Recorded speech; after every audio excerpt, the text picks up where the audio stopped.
So how to call from secondary SIM in your iPhone? You see, I have two different SIM on my primary and on my travel. That's mean I am using the eSIM. So my default and current is primary. So I want to change it. Suppose, for example, if you go to your call session and suppose you if you want to call someone and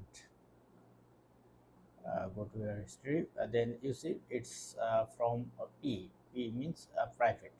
So I want to change it. So for that you have to go your setting and then press on mobile service, and then you can see the default voice line. You have to press on it and then just change primary to travel.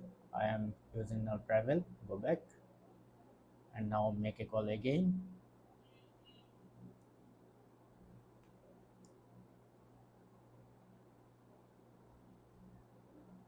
uh, Travel done, and it's now from travel. So this is how you can easily call from secondary SIM in your iPhone.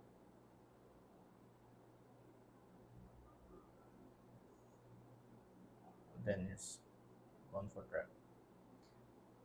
So hope it helpful. Thank you for very much. Have a good day.